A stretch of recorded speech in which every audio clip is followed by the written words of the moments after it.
Welcome to the show. Thank you for inviting me. So you work for the Human Resources Division of the Administration Department in the City of Salinas. That's a mouthful, but how long have you worked for them?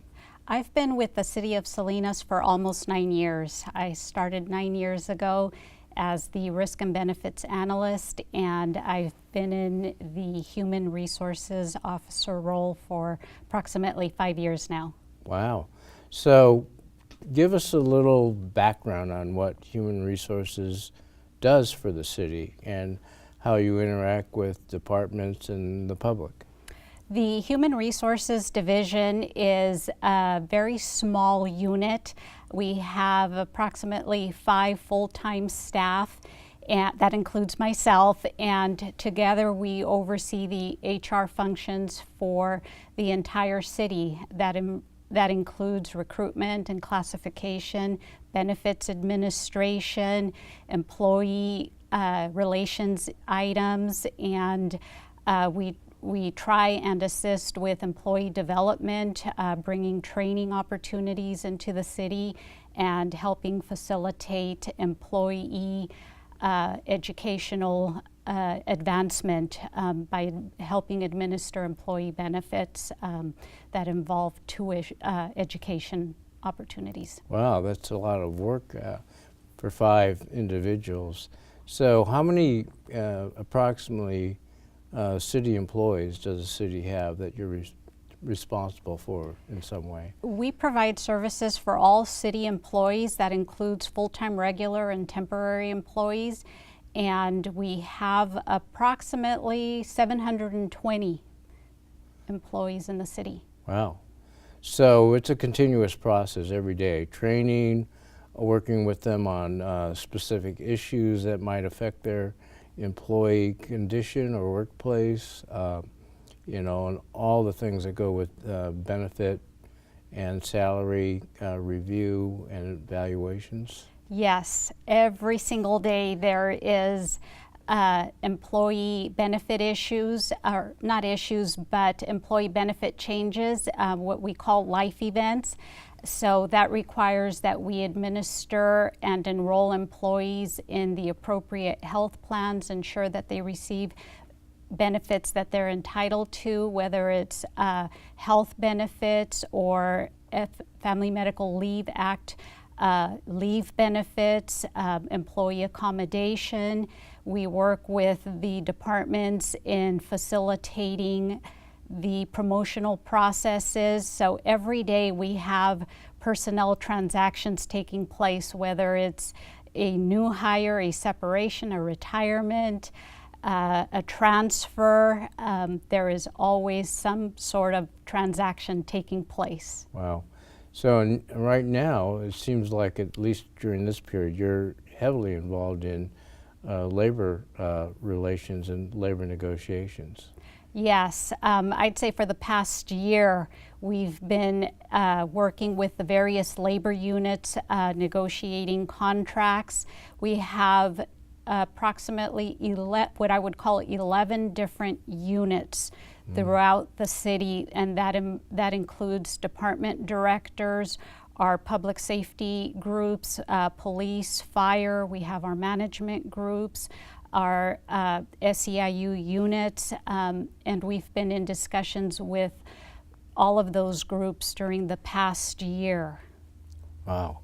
So that's quite a job, following and participating in labor negotiation. I'm sure it can be tense and very complex in terms of trying to meet the different expectations, I'm sure, of each of these collective bargaining units.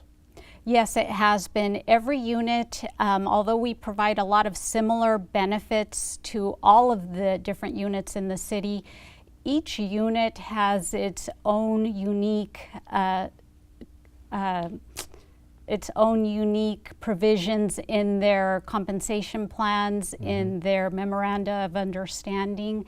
And it's a grueling process to sit down and have the discussions.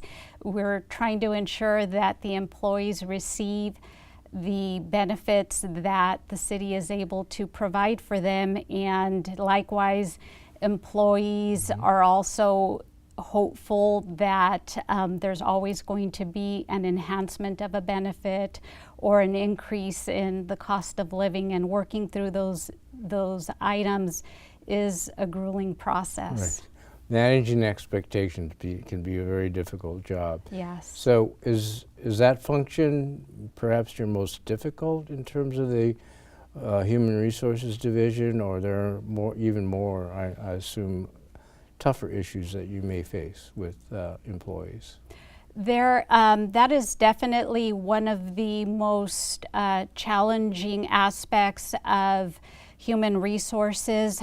We do run into a lot of instances where employees need an accommodation. Every employee situation is unique, I think. It's not a one-size-fits-all because of individual circumstances, the type of job that an employee performs, or the ability to be able to continue to stay and perform the essential functions of their job. That is also a challenge for departments, the employee, and human resources to work through those issues. Right. So one of the questions the public always has is, how do you make sure you're paying the employees the right amount, paying the right salary? Is that, and I'm sure they're wondering how those salaries are set, how the benefits are set. So my understanding is there has been a review, or at least a comprehensive compensation review recently. So maybe you can tell us what's involved in that review, and what are generally some of the results of that review. Yes, last year we contracted a consultant that specializes in employee compensation and classification. The consultant met with the various employee units, with department directors, with city council, and recommended several agencies that the city should look at comparing against. And when we look at comparators, we're looking at agencies that provide similar services to that of the city of Salinas, that may be the same size, agencies that we lose employees to, or that we may be pulling employees from. And so the consultant met with the city and established a list of comparator cities, and then embarked in doing a study of position by position. Now, not every single position in the city has a comparator position at another agency, but for the most part, they are able to compare police officers, firefighters, secretaries. There's a lot of similarities, and the consultant looks at those classifications and what they do, and also then looks at the salary that those agencies are paying and the benefits. Public agencies are providing benefits that sometimes are not provided in the private sector, and that all gets factored into a total compensation package. It can include medical benefits, retirement, longevity, whether an agency pays its employees bilingual pay, and then we come up with a total compensation for our comparator agencies and the city, and we take a look at the average and where the city of Salinas falls within that average, above or below. Right. And then comes the hard part for the city council and management to be able to make a determination as to whether or not the city is in a position to bring salaries up or adjust. Fortunately, during our compensation study, 85% of our classifications came in at market, which means we're either within 5% below or above market, and that's considered being at market. That sounds like a pretty good report card, 85%. Yes, I And think this is so. the first time a major comprehensive review of compensation was undertaken. So the city must be doing some things correct, right? Yes, we try to take a look at employee compensation and look internally when we're creating new positions and ensure that we're staying within our comparator positions within the city. And we also look outside when we're establishing new positions. So I think that's what's helped keep us within those ranges. Right. So let's switch a little bit, Marina, and talk about the public, because people are always looking for jobs, even though there may be low unemployment, but people are always looking to the city for job opportunities. So tell us how the process works. Can you sort of give us first an idea of what might be available, generally speaking, what positions are now might be open, and kind of an overview of positions that you are trying to recruit for that may be difficult in terms of, trying to get the right people and the right set of skill sets and talent for those positions? So yes, currently we are hiring for police officer, lateral academy, police recruits. We have continuous recruitments for the police department, and we just recently closed a recruitment for the fire department to establish an eligibility list for firefighter recruits.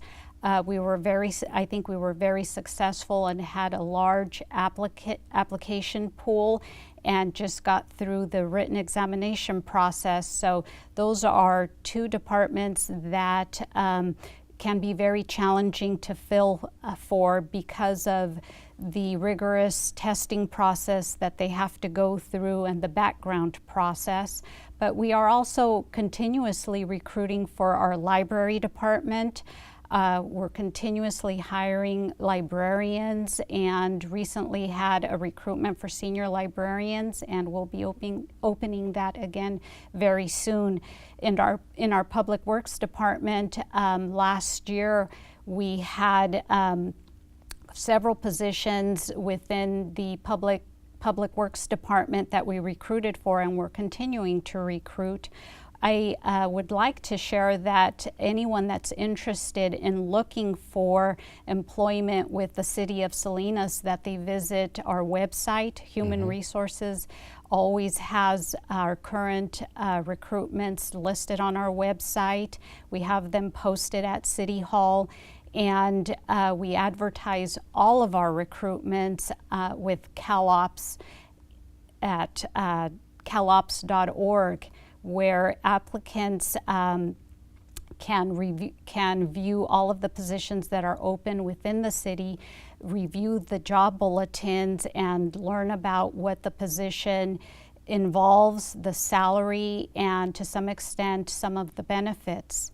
I think that I would recommend to anyone that's interested in employment with the city that they really take a good look at our employment bulletins and create their profiles under the CalOps board, so that they can be notified whenever there are positions that open. They get automatic emails every time a position opens. And by creating a profile, they indicate their education and experience, and it just facilitates the application process. I think one of the number one items that prevents an applicant from moving forward is having an incomplete application. So it's very important that applicants review the job bulletins to look at deadlines and any materials that need to be submitted along with their application. Sometimes we require education transcripts, college degrees, typing certificates, or a job-related certification, and we need to have those in advance so that we can ensure that the applicant meets the minimum qualifications for the position. And if we can get through that hurdle of having a complete application and attachments, then we're well on our way to having applicants, individuals interested in employment with the city, have an opportunity to be reviewed and interview for a position. This includes part-time as well as full-time, right? Yes, yes. And most of the part-time, well, I suppose might be in like the recreation areas, maybe in libraries. I'm not sure if there's anything in terms of work crews at Public Works, but are those some of the part-time possibilities for community members? We have regular part-time positions within the library department, but we also go through a hiring process for temporary employees. It's a little bit more lax of a process, but we do open recruitments and have the same process for anyone interested in part-time temporary positions with the Library and Community Services Department and the Recreation Division. And throughout the city, there are several part-time temporary employees that get vetted through the same process. Okay. So, you know, the public should know if they're interested in working for the city, it's on the website. Yes. They can go and develop a profile and see the jobs, calops.org. Yes. Or they might be able to contact you, the department or division directly, either at City Hall. Yes. Or they can probably find the phone number on the website as well, right? Yes. They can contact, I know for our public safety positions, we get calls all the time, every day, and we invite those interested applicants to contact the departments for ride-alongs, to do a station visit. Right. But we try and help the individuals as much as possible so that they can get all of the information that they need about a position. Mm-hmm. If there's a technical question about the position, we may refer them directly to the hiring department.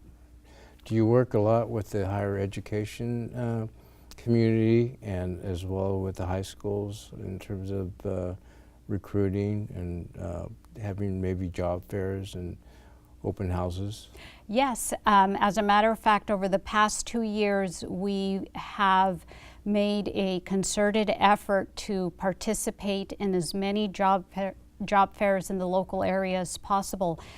During this past year, one of our analysts visited several universities, San Jose State, Fresno State, San Bernardino, Cal Poly, and we attended job fairs at Hartnell College, MPC, CSUMB.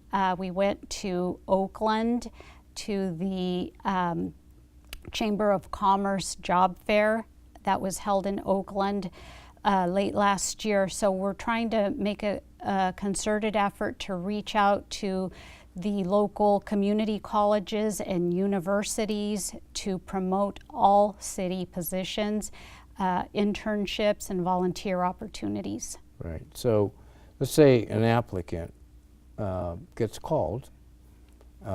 Then the process is to review. They've made some initial, I guess, checks in terms of qualifying for the position. And then they come in for testing. And can you tell us a little bit more about the next few steps in the process before someone's hired? Sure. The recruitment process involves, number one, getting an application submitted. After an application is submitted, and after the closing date of the recruitment, all applications are screened. We take a look at the applications to make sure that the applicants meet the minimum qualifications for the position for which they have applied. After we've gone through the application screening, we will invite those applicants that meet the minimum qualifications to an exam. It may be a written exam, it may be a practical exercise, a panel interview. Most of the time we will have a panel interview in which we have a lot of times community members, subject matter experts interview the candidate for an assessment of their ability to perform the job. After that exam, then we establish an eligibility list. Okay. After an eligibility list is established, we provide the list to the department. Being placed on an eligibility list does not guarantee that the individual will be hired, but it guarantees that the employee will be considered when we're looking at that eligibility list for the position. And a lot of times it involves a second and third interview with the hiring department. See, does the list, how long do these lists last? The lists are valid for 1 year and can be extended for an additional year. Right. So it just depends on the number of vacancies within a department and the number of applicants and those that finally made it through that are candidates that are placed on the eligibility list. Right. You did mention you did ask whether or not we had some difficult to fill positions. I did. And we do, definitely. So sometimes the eligibility lists are shorter for those difficult to fill positions, and we found recently that some of those positions are in our libraries, in our community development department, hiring planners and staff for those two departments in particular we found challenging. Right. So in your work as the human resources manager, do you work with, or director, do you work with other agencies that have similar functions, other cities, the county? Is there some reaching out, comparing, if you will, what you're doing and looking at different, systems of HR? All the time. We in the HR field, we have listservs that we email each other questions every day. There's an agency reaching out to inquire whether someone has run across a certain situation. And here in Monterey County, the HR departments reach out to one another. We reach out and ask, have you run across a situation? How are you handling this particular benefit? Or there's been a change in law. How are some agencies handling, and where do we need to make changes? So yes, we're constantly in contact with each other. So what is, you've talked about some of the functions, we've talked about applicants, how you get a job with the city, sort of the general process. What are some of the other activities that HR is going to be undertaking in the next few months? What might be at the top of your list here?